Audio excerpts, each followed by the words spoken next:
Bonjour et bienvenue dans Images et Santé, l'émission. Deuxième journée complète du festival et comme vous pouvez le voir, la neige a fait son apparition ce matin. Près de 700 personnes dans les ateliers ou dans les salles de projection. On a assisté à des choses étonnantes, notamment à une consultation médicale en réalité virtuelle. C'est ici, au Sartillement, qu'on vous propose ces séances d'opération chirurgicale en direct, tant les internautes que les spectateurs peuvent poser leurs questions aux chirurgiens en plein acte médical. Pour rappel, ces opérations ont encore lieu jeudi et vendredi entre 9h et 17h en ligne ou au CHU de Liège. Aujourd'hui, dans cette émission, nous allons parler de patients connectés, de dragons, de soins à domicile. Mais avant d'aller plus loin, je vous propose de découvrir quelques images de cette journée en musique.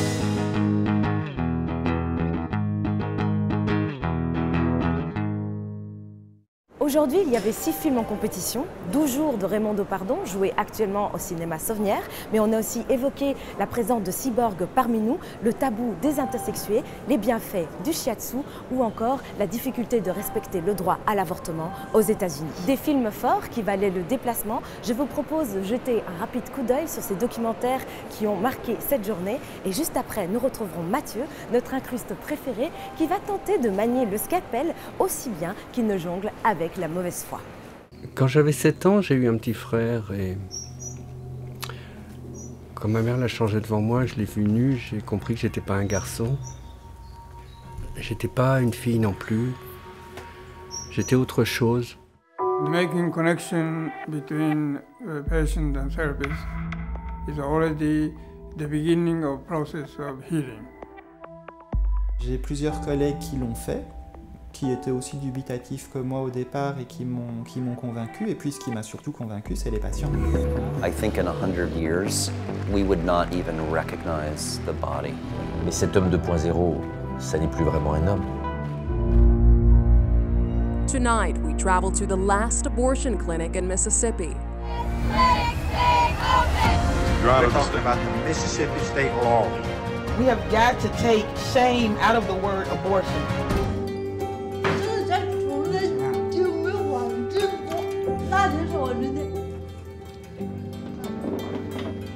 好像不知道用自己就还要放电梯。 Autour de moi, il y avait 12 personnes, 12. Il faut de nombreuses personnes pour imposer la contention à quelqu'un. 12 personnes autour de moi pour m'attacher. En 2 minutes, j'avais plus de montre, plus rien. Ça, c'était très violent. Voilà, aujourd'hui, on va s'incruster un peu au CHU. On va s'incruster dans une petite opération. Surtout, ne pas faire un truc de 30%. Et ça, c'est trop tôt, ok? On va faire une petite opération où je peux essayer un peu, genre ouvrir la personne, juste... C'est impossible, c'est le chirurgien qui ouvre la personne qui tient le bistouri. Ouais, mais c'est comme ouvrir un poisson. Moi, j'ai fait un peu ça, j'ai fait un peu de poissonnerie, tout ça. C'est pas vraiment différent de lever un filet. Bonjour. Alors, vous allez vous faire opérer? Et oui. Oui, je me présente donc docteur de Bati. Donc c'est moi qui vais me charger de toute l'opération. Donc on a quoi encore? C'est quoi votre problème encore? Une arthrodèse. L'arthrodèse. L'arthrodèse. Ouais, mais on a changé le nom. On va faire une petite cicatrice en forme de truite, ouais, je pense que ça peut être sympa ça. Ouais. Donc l'opération va durer, je pense, plus ou moins 48 heures. Je sais pas si vous avez prévu quelque chose demain. Voilà, je vais procéder à ma première opération aujourd'hui, donc je voulais avoir des petits conseils pour la première, être à l'aise, parce que je suis un peu stressé, je vais pas vous mentir. On va y avoir un petit produit pour... petit produit, un truc. Il n'y a pas moyen d'avoir quelque chose. Bonjour. Bonjour.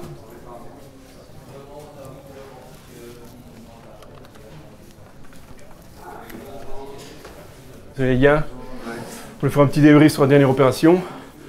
Bon, on l'a perdu. Je sais, c'est pas la première fois. C'est un peu dommage, c'est juste des opérations de la jambe cassée, donc normalement ça devrait être facile de garder en vie. Donc juste on s'applique la prochaine fois, quoi. Ça va, on va essayer, mais c'est pour ça qu'on s'est mis au café. Oui, faites attention au café, parce que justement la dernière fois un peu trop de café. Merci, hein. Voilà. Merci, je suis Allez, confiant. courage, Merci. que tout se passe bien alors. Merci. Merci. Moi je suis confiant. Allez. Demain, le festival Image et Santé se présentera à Verviers pour une conférence qui risque de parler à beaucoup de monde puisqu'elle sera consacrée aux patients connectés. C'est quoi le patient connecté? On parle tout de suite de cette révolution qui s'annonce et qui risque de bouleverser le lien fort qui unit le patient à son médecin. Cette conférence est gratuite sur inscription et elle sera donnée par le professeur Philippe Cook. Philippe Cook qui est justement là ce soir sur notre plateau avec vous, Marie.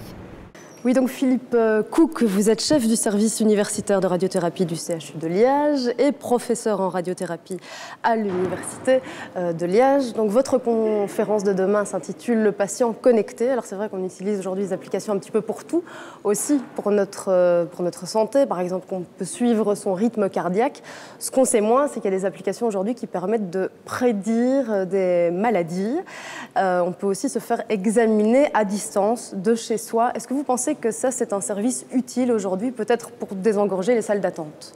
Je pense que c'est un service excessivement utile et les gens le comprennent très facilement. Quand on essaye d'obtenir aujourd'hui un rendez-vous dans certaines spécialités, ils sont amenés à attendre très longtemps avant d'avoir leur accessibilité à cette consultation. Donc je pense que cette médecine connectée va permettre en effet, ne fût-ce que par le biais de la télémédecine, d'avoir accès à un médecin beaucoup plus rapidement, beaucoup plus facilement. Est-ce que ça ne va pas faire évoluer le métier de médecin dans le sens où il y aura peut-être une déshumanisation du rapport patient-médecin? Est-ce qu'on ne risque pas aussi de ne pas déceler certaines maladies justement à distance? La question est de savoir si aujourd'hui cette médecine peut être taxée d'humaine, si les médecins sont amenés à faire des consultations à un rythme effréné. Il est peut-être possible aussi de remettre un petit peu d'empathie, d'humanité dans cet abord par télémédecine. J'ai eu l'occasion un jour d'être en consultation par télémédecine à Paris dans une cabine médicale. Et ce qui frappe, c'est justement ce contact avec le médecin, puisqu'il vous regarde systématiquement et vous le regardez. D'accord. On va revenir aux applications dont on parlait tout à l'heure. Donc il existe aujourd'hui des applications qui permettent de prévenir des maladies. Est-ce que vous pouvez un tout petit peu expliquer de quoi il s'agit? Alors, il y a des applications qui sont capables, et vous l'avez dit tout à l'heure, la plupart des gens sont déjà connectés d'une façon ou d'une autre, avec une montre intelligente, avec un smartphone qui leur permet en effet de connecter un certain nombre de paramètres physiologiques, fréquence cardiaque, mouvement pendant la journée, etc. Et donc, à partir de ces données-là, on peut déjà utiliser la puissance des données pour prédire la survenue de certains épisodes aigus. Donc, il y a des montres qui permettent de mesurer la fréquence cardiaque 24 heures sur 24, 7 jours sur 7, et qui très rapidement vont être capables de détecter les premières anomalies qui précèdent, par exemple, l'arrivée d'une fibrillation auriculaire. Donc vous me disiez qu'il y avait même une application qui, simplement en soufflant, permettait de prédire quoi, 12, 15 maladies potentielles? Ça, c'est une histoire très intéressante parce qu'en fait, on est parti de l'observation que certains chiens étaient capables de détecter, par exemple, un cancer pulmonaire dans l'air exhalé d'un patient. Donc on s'est posé la question, mais pourquoi? Et en fait, on s'est aperçu que dans l'air exhalé, il y a des composants volatiles organiques. Et le génie de Hosman Haïk, qui est professeur en Israël, a été de dire « je ne vais pas m'intéresser à un composant volatile organique, je vais m'intéresser à un profil de composants volatiles organiques ». Et ce faisant, on est capable aujourd'hui de détecter 17 maladies uniquement en analysant l'air exhalé. Est-ce que vous ne pensez pas que c'est un petit peu dangereux parce qu'on a tendance parfois aujourd'hui à se soigner soi-même via les forums, etc. Est-ce que ce type d'application ne risque pas d'amplifier le phénomène et que des gens aient tendance à s'auto-médicamenter? Je pense que le phénomène existe déjà. La numérisation de la médecine va peut-être augmenter ce mouvement-là, mais il existe déjà. Par ailleurs, si ces applications sont vraiment très efficaces et si elles sont dotées d'une intelligence artificielle qui est également capable de donner des directives, par exemple, quant aux soins appliqués, et on le voit dans le contexte du diabète, on pourrait aisément contourner ce problème-là. D'accord. Un grand merci Philippe Cook d'avoir répondu à nos questions. On va changer de sujet et tout de suite parler et aborder le vécu des parents d'enfants malades avec le réalisateur de Quand j'avais 6 ans, j'ai tué un dragon. Maman m'explique qu'on va à l'hôpital, que j'ai une maladie. On va mettre des médicaments dans ton sang pour tuer les blastes et réparer la moelle. Bip, bip, bip. Je me réveille, j'appuie sur le bouton qui va faire venir une dame en bleu. Les poches sont vides. Elle met une nouvelle poche de chimio et c'est reparti. Bonjour Bruno Remy. Voilà, donc vous êtes le réalisateur de Quand j'avais 6 ans, j'ai tué un dragon. Vous êtes le papa de Mika aussi, votre petite fille. Et donc vous racontez en quelque sorte votre vécu et celui de votre famille lorsque vous apprenez la leucémie de votre fille, donc de 6 ans. Et là, tout bascule. Et donc on va suivre votre vie pendant plusieurs mois, vos joies, votre tristesse, vos incompréhensions aussi. Je termine par incompréhension parce que j'ai eu l'impression, moi, en regardant le film, que c'est ça qui était le plus dur peut-être et que vous viviez de façon plus solitaire, ces questions qui ne trouvent pas de réponse. Bah ouais, on subit un peu, quoi. Hein. On contrôle rien, en fait. C'est la maladie qui contrôle, les médecins. En fait, c'est comme si... C'est vraiment un autre monde, quoi. On tombe du jour au lendemain, de l'heure, à partir du diagnostic. C'est 1 heure après Mika était à l'hôpital et c'était en 1 heure tu bascules complètement de monde. Tu es dans l'univers de l'hôpital, ta petite fille va peut-être mourir. Enfin, c'est incroyable, c'est un espèce de changement complètement, un autre monde. Voilà. Vous faites un portrait plutôt flatteur du corps médical, mais j'ai l'impression qu'il y avait quand même des manquements en termes de communication. Est-ce que je me trompe? Ah ouais. Est-ce qu'on se sent seul? Non. Non, vous vous trompez. Non, enfin, on se sent seul, mais non, c'est vraiment un film à la gloire. Enfin, à la gloire, je sais pas, mais il n'y a pas du tout de... Ça s'est très très bien passé avec les soignants, quoi, vraiment. Peut-être qu'il y a des questions qui ne trouvent de toute façon pas de réponse. Et... Voilà, il faut leur faire confiance, quoi. Il y a eu un côté comme ça. Bon, c'est peut-être un choix aussi du papa, enfin de moi et de la maman, de complètement être avec eux, quoi. C'est-à-dire de surtout pas dire oh on pourrait faire autrement, elle a mal, enfin tu vois l'espèce de distance. Non, on était complètement avec eux. On leur a fait confiance tout de suite. Faire confiance. C'est l'essentiel. Est-ce qu'il y a un suivi en hôpital qui était prévu dans votre cas, un suivi psychologique, un accompagnement mental? Oui, il y a un psychologue dans le service, mais qu'on n'a pas vu parce que je pense que ça dépend des gens. Nous, on l'a vu 2-3 fois, mais il ne nous apportait rien en fait. On a réussi à se débrouiller dans la cellule familiale, tous les trois, quoi. Tous les trois, on s'est soutenus, voilà, ça s'est très très bien passé en fait. Et avec les médecins aussi, quoi. Est-ce qu'il y a un message que vous avez envie de faire passer aux parents qui vivent actuellement, qui vont vivre ce type d'épreuves? Le message, c'est compliqué, mais je leur conseille de regarder le film. Ça peut peut-être les aider beaucoup. Ouais. Maintenant, il y a certains services en France d'oncologie qui le donnent aux parents au début de la leucémie. D'accord. Okay.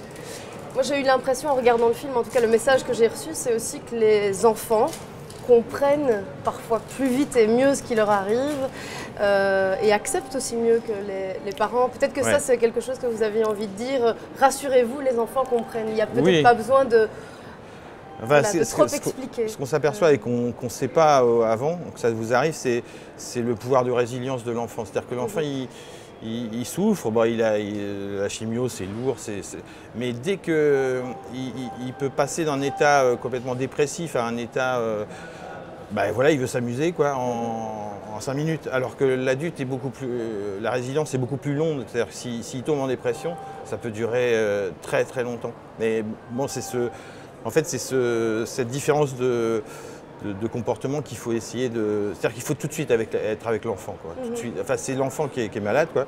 Et donc il faut accélérer son pouvoir de résilience.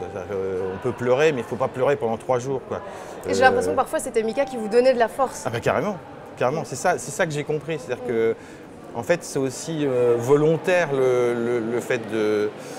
On peut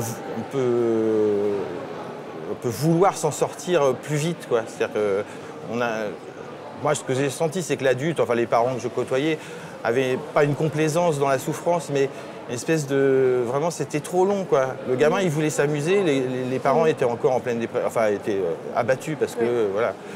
Et il n'y a pas ce temps-là. Il faut, s'il y a un conseil à donner, c'est d'essayer de suivre le rythme de l'enfant. Et de regarder le film. Et de regarder le film. Merci beaucoup d'être venu, en tout cas, nous parler de ce très joli film. Quand j'avais 6 ans, j'ai tué un dragon. Merci. Hier soir, à l'occasion de la soirée des mutualités, le festival a projeté un film de fiction, Breathe, d'Andy Serkis, l'histoire de ce jeune homme, Robin, qui voit son monde s'effondrer le jour de ses 28 ans lorsqu'il se retrouve paralysé par la polio. Contre l'avis de ses médecins et soutenu par sa femme, Robin ne sera pas hospitalisé et choisira de rester chez lui pour préserver sa qualité de vie. À travers ce récit, c'est tout le débat sur les soins à domicile qui est posé, débat que nous allons retrouver dans un instant avec Marie et de nouveaux invités. Mais avant ça, nous retrouvons Mathieu qui s'est incrusté dans le public des interventions chirurgicales en direct. Bonjour, voilà, j'aimerais bien assister à une petite opération. Il n'y a pas un truc du genre la personne peut mourir, donc il y a un suspense et tout ça quoi. Non, quand même pas. Qu'est-ce que je vais faire? Je prends l'orthopédie. Oui, bah oui, c'est voilà, choix, je vais prendre un ticket alors. Un ticket orthopédie, ouais.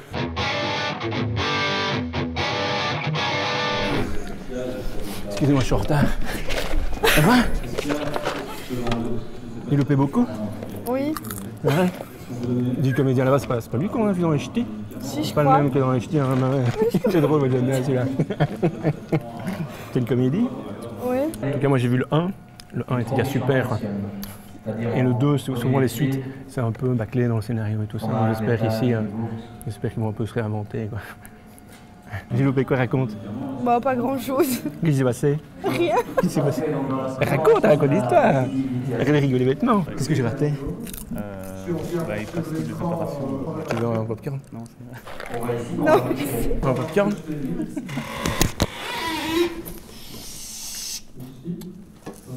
Tu connais la fin? Tu connais la fin? Tu peux me spoiler, hein? Dis-moi, raconte. Moi si je reste ou pas. Il y a un traitement antibiothérapie qui est administré. Dr Kurt, j'ai une question dans l'auditoire pour vous. Oui. Oui, bonjour Dr Kurt. Voilà, je viens juste d'arriver. J'ai un petit problème de bus et tout ça. Donc, est-ce que c'est possible de recommencer depuis le début? Donc on va avoir une deuxième prothèse d'hanche dans... Ou sinon sur l'autre hanche, on fait de l'autre côté. Il y a une comédie avant, il y a une comédie. Ça se passe bien? C'est quoi l'histoire en gros? À cause d'une infection chronique des voies urinaires. Il y a alcalinise d'autres et en renvoyant une alcaline, solubilise leur pierre. C'est une solution. C'est sérieux quoi. Des patients qui peuvent... This is your future life we're talking about. You hardly know him. He's practically a stranger. The thing is, I just know this is it.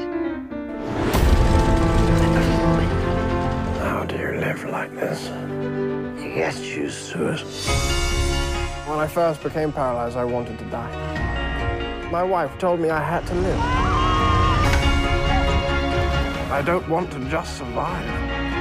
I want to truly live. Donc, le film Breathe a été diffusé hier dans le cadre de la soirée des mutualités, une soirée sur la thématique des soins à domicile, facteur de mieux-être. C'est une question qui mérite d'être posée et dont on va parler avec nos deux invités du jour. Marc de Paoli, vous êtes directeur général de la centrale des services à domicile Solidaris.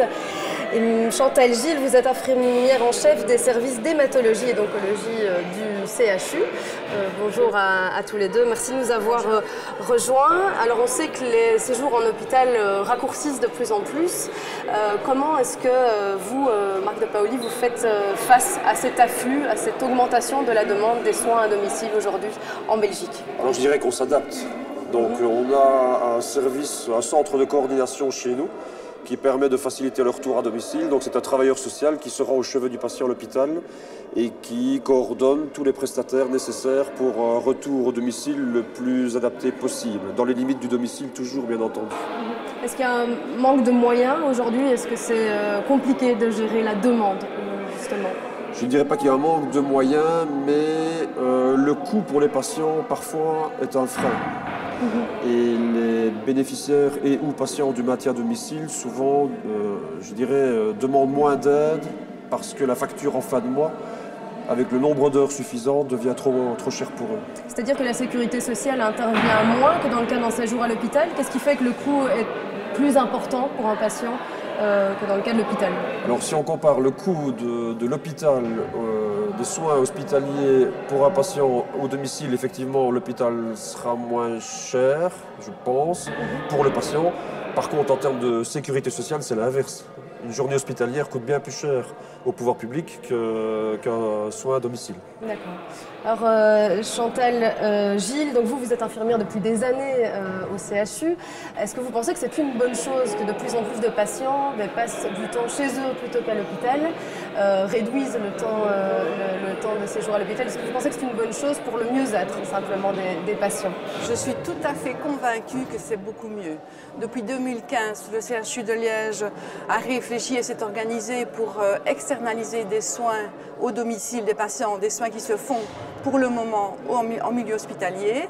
Et nous avons eu l'occasion de tester cette formule déjà en 2015, deux mois. Et au final de cette expérience, les patients étaient enchantés de pouvoir s'économiser des trajets vers l'hôpital de jour oncologique ou de raccourcir leur séjour hospitalier. Donc c'est un véritable confort pour eux. Ils sont moins fatigués et donc leur qualité de vie est bien meilleure. Et selon vous, quel est le manquement aujourd'hui? Qu'est-ce qui freinerait peut-être ces soins à domicile pour certains patients? Dans certains cas particuliers, qu'est-ce qui doit être amélioré dans le futur? Malheureusement, c'est vrai que tous les patients ne peuvent pas bénéficier de ce type d'hospitalisation au domicile. Il y a toute une série de critères médicaux qui doivent être remplis. Toutes les médications ne peuvent pas être réalisées au domicile. Il faut une validation du pharmacien hospitalier. Donc on a une liste de médications et on doit se tenir à cette liste de médications. C'est un ensemble de points qui peuvent rétrécir le nombre de patients. Mais néanmoins, on a remis notre projet en route depuis le 1er octobre 2016 et on a déjà fait profiter de ce type de raccourcissement de séjour à une bonne centaine de patients, ce qui est déjà pas mal. Donc ça nécessite une coordination générale entre vos deux services, si je puis dire. Tout à fait, et d'ailleurs au sein de notre institution, on a mis en place une cellule de coordination, donc assurée par 2 infirmières mi-temps, et elles ont un gros rôle de logistique à mettre en place avec les structures du domicile. Merci beaucoup à tous les deux de nous avoir rejoints et d'avoir répondu à nos questions. Merci à vous. C'est une journée très riche qui se clôture ici, sur le site du festival Images et Santé. Demain sera une nouvelle journée passionnante, mais pour vous en convaincre, je vais laisser Jeanne Ebelings, la coordinatrice de l'événement, vous donner 3 bonnes raisons de venir nous rejoindre. En numéro 3, à ne pas louper demain au Festival Images et Santé, c'est une conférence donnée à 20 h à l'espace Tremplin à Dizon sur les patients connectés sont-ils plus impliqués dans leurs soins de santé. Cette conférence sera donnée par Philippe Cook, qui est chef de service en radiothérapie au CHU de Liège et qui est particulièrement passionné et qui étudie au quotidien toutes ces nouveautés qui vont changer notre vie et notre santé. En numéro 2, à ne pas manquer demain à 17 h à la Cité Miroir, la projection du film Pensée dans l'urgence. On suit Rémi, qui est anesthésiste en maternité dans un hôpital à Orléans et qui accepte de partir avec Médecins sans frontières faire des missions humanitaires au Congo. Et donc on va suivre ces deux mondes, ces deux vies en parallèle qui sont naturellement tout à fait différentes. Et cette projection sera suivie d'un débat sur les défis et les passions de la médecine humanitaire. Le number one pour la journée de demain au Festival Images et Santé, ce sera une projection également à 20 h à la Cité Miroir, le film Just Promise. Alors on suit une jeune femme qui a 15 ans, a été mutilée sexuellement, envoyée aux États-Unis pour épouser un homme qu'elle n'avait jamais vu. On la suit, 10 ans plus tard, elle a échappé à ce mariage forcé et elle se bat dans son pays, qui est donc la Gambie, pour faire passer une loi contre les mutilations génitales. Et le film sera suivi également d'un débat sur cette thématique des mutilations génitales. C'est la fin de cette émission, on se retrouve demain. On se quitte en découvrant les images des bandes annonces des films qui rythmeront la journée de ce mercredi. Bonne soirée. Hola mi amor, ¿cómo estás? ¿No te gustaría ir a un hotel conmigo? ¿Y usted tiene plata? Pues ahí estoy recogiendo, a ver.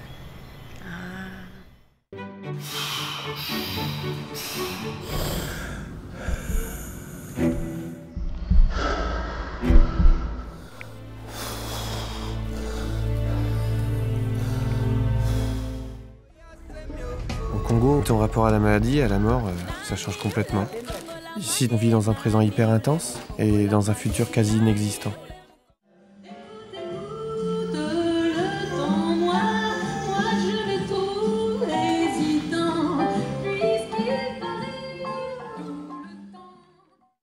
When Khadija was born, I knew that I could never let this happen to her.